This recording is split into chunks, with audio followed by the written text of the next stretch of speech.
Hey, it's Aaron. Today I'm with the Mercedes-Benz A-Class. This is the 2021 model, and in particular this is the AMG A35. There are two versions of this car. There is the A220, which is a Mercedes-Benz vehicle, and it has the 2-liter turbo engine and looks almost exactly the same, but it is the lower end of this. It is the one package. The second package is this A35, which is an AMG product, so it's Mercedes-AMG. Same 2-liter turbo, but turbocharged to be much higher horsepower. So I'll go through a few of the differences between the two, because this is kind of Mercedes entry level. And for a lot of buyers, there is a huge difference between the A220 and this A35. Not the least of which is somewhere around, I want to say, $15,000 in price difference. So let's just get started. Okay, so right off the bat, first big difference between the two vehicles is the A220 has this 2-liter turbo 4-cylinder engine running at about 188 horsepower. This one is the AMG model, takes that same engine, bumps it to 305. Big difference there. Now, in performance, that means that this has much better performance than the A220, but this has a lot of turbo lag. The first 5 miles an hour are generally pretty slow unless you're romping the gas, and then you're jumpy. So, to me, not really well done there. I think the transmission could be tuned a little bit so that you would have a little more power at that lower end. But other than that, the AMG has a lot of other differences. Most of those show up on details on the bodywork. These wheels, for example, these are 18-inch AMG wheels. They are specific to the AMG model. Also, the interior has the sport seating, which is a package upgrade in the AMG. You will not find that in the A220. Also, you won't find the little AMG badges, brakes, and so on. And the AMG model, the A35, is all-wheel drive only. There is no front-wheel drive option. The A220 defaults to front wheel. So those are the major differences. The rest of the differences are just basically what's included in the package. Those are details. You can look those up if you need to know them. I'm not going to go over every single one of them. But let's look at this car, because it is beautiful. So from the side profile you're seeing here, it's a really pretty getup. I really like this design. It's a pretty basic saloon style. So you can see not quite a fastback in the back. You can see the longer hood, shorter rear end, and the standard sedan 4-door. Couple of differences that you might notice right away besides those wheels. Those are AMG specific 18-inchers. Those same size of wheel is on the A220, but they're not these AMG models. They're not quite as dressy. They're less sporty, basically is the way to say it. Also, the brakes underneath them, those are AMG brakes. They come with sport suspension that's built into this as part of the AMG model. So you can see it's a very classic profile. Let me walk in so you can get an idea of the kind of the size here. So you can see, here's some perspective. Beautiful lines. I love these basic lines that most of the Germans are using now. You're seeing this on a lot of the German cars. Just classic, simple, basic lines to make a very classy looking vehicle. So you can see there's a run up here, and that creates kind of the prow line, is what I like to call it. And then it bows out to here. There's another line that starts right about here and runs along the belt line there. That creates the front fender. So you can see how that looks. It's really pretty. You have your turbo 4MATIC badge here, and then you can see this goes along there. It really subtly widens as it goes back. Very subtly. It's not much of a difference. Right here, it's about 3 finger widths. If you get down to this end, it's roughly 4, counting a pinky. So it's a really kind of a subtle change. And then you can see the roofline is just a classic coupe. So they just took a classic coupe, made it into a sedan, right? That's the general saloon style. And then soft curve right here, and then a light catcher right there. You can see that bulge right here runs along like that, and then the running board down there.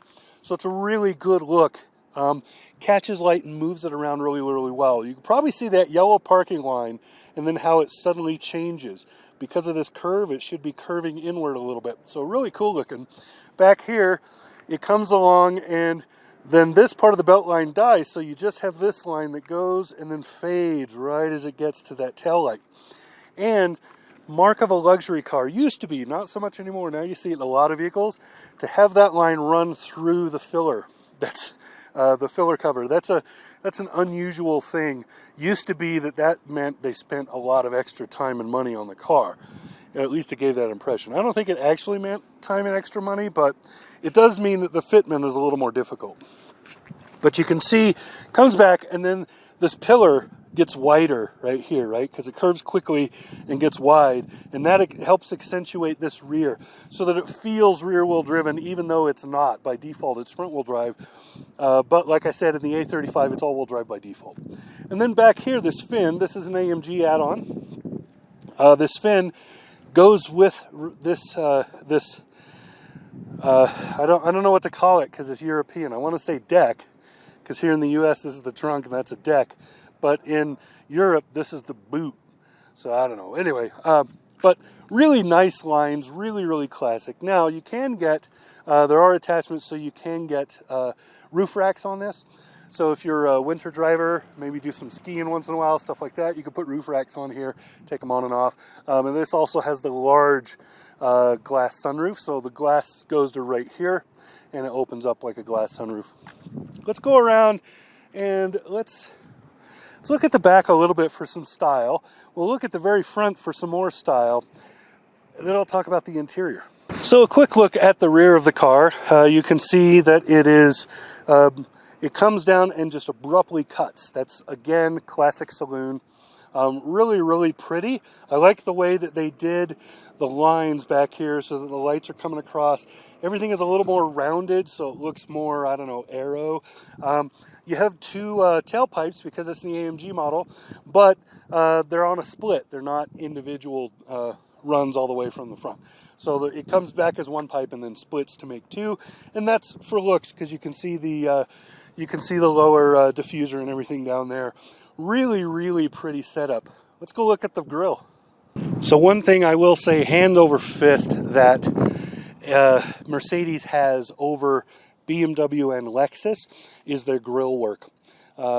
Mercedes decided to stay more classic, so they haven't gone to those huge, giant, open front ends like the beaver teeth that are on the BMWs and the big, huge, kind of almost hourglass that's on the Lexus.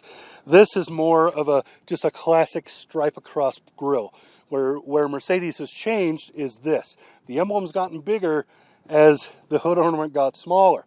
So as the hood ornament started to go away, the emblem on the front got bigger because you're driving a Mercedes, tell people about it, I guess. But you can see with the AMG treatment, there's also the lower dam has changed a little bit. So you can see it looks a little more sporty. Mostly, I think all that was added is this chrome right here. But I'm not 100% sure because I haven't seen an A220 for a couple of years. And so anyway, and then you maybe can see the lines to see where that boat prow comes from across there. Really classic. So inside the car, really nicely done, mostly very classic. They had these round vents all the way across, so there's three here and one over there and one here. These are nice because they're really controllable. You can spin them this way, put them up and down like that, and you can totally shut them. Really easy to use and understand. And they're all the way across. So I like that. Lighting is over here. Parking brake is here. That's kind of odd, but not totally. And shifting, as with all Mercedes, is on this stick right here. So it looks like a dongle, but it's actually your shifter. Lights are over here, and windshield washers on the end. So pretty simple layout. They don't need a whole lot of buttons in here because there just aren't a whole lot of things to button. Push for. You know what I'm saying. Anyway, by default, the A35 comes with the larger infotainment screen, has a slightly larger driver information screen, and 10.25 inch, did I say that? That's for the infotainment. I believe the driver screen is that same size. I'd have to look it up, but I'm pretty sure that's right. And just a nice, simple, classy layout. I love the brushed aluminum they did in this one. I like the white on black because it gives it more bright to the interior. It's not just plain black. I really get tired of plain black interiors because they're so common. So I like the offset there. Just a nice layout. The back seat is a little bit cramped. I'm not going to show it to you because it's just not worth the trouble. It's a little bit cramped. If you're buying this expecting to have a lot of backseat passengers, you really should move up a notch and get a slightly larger car. The thing with the A-Class is that it is Mercedes entry level. This is where you get into the brand. This is how they expect you to start. You're maybe a younger person, just finished college, you got an executive sort of, middle management or upper middle management position or something. You're maybe moving up in the world. You need a nice car, but you can't afford, $80,000, so you get into this. Now let's talk about prices. So price-wise, you get into the A220 at about $40,000. Be about $39,000 to $40,000 for that car, and you're getting a nice, well considered and well appointed vehicle for that. That is your kind of entry level to get into this model and feel, and have the look of a Mercedes and the feel of a Mercedes for the most part. To get into the AMG model, you have to really want that sportiness. You must really want that turbo and those larger brakes and that suspension, because you're going to spend 15 or 16 or whatever the number comes out. Because you're going to spend about $53,000 to start to get into this. That doesn't include the upgrades like the Burmester stereo and other stuff, which I would highly recommend that stereo. These seats are also an option. They're an upgrade. There's a few other things. And it's, the technology package and stuff is probably well worth having. But you have basic things built into the car, even in the A220 model, that include things like blind spot management, forward brake mitigation, for crash avoidance. I believe that you have cruise control, but you don't have, even in this model, I do not have adaptive cruise. So a few things like that you don't include, but for the most part, this is a good entry to serious luxury. So it's not chimpy luxury. You can get cheaper cars of the same size with a luxury brand on them, but they're not necessarily real luxury. They don't feel luxurious. My only real downer with this car, besides that price jump to go to the sport model, which I would much prefer if I were driving it, the real downer is it is kind of loud on the highway.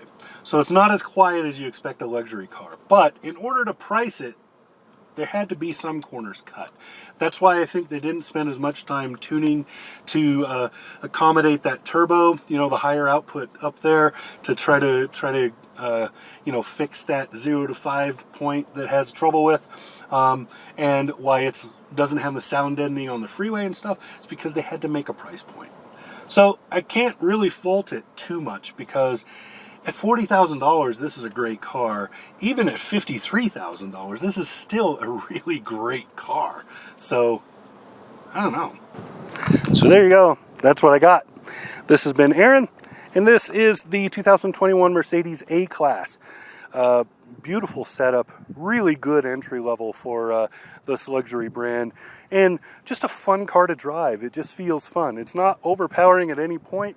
It's a little skittish in the very beginning. It doesn't want to go very fast to off the line, but once you get it going, that turbo really does its job. This is a nice entry point for somebody looking to get into the Mercedes brand, and you don't want to spend that $60,000 and $80,000 that you'll spend to get into the serious models like the S-Class. So there you go. That's what I got. This has been Aaron. Talk to you again soon.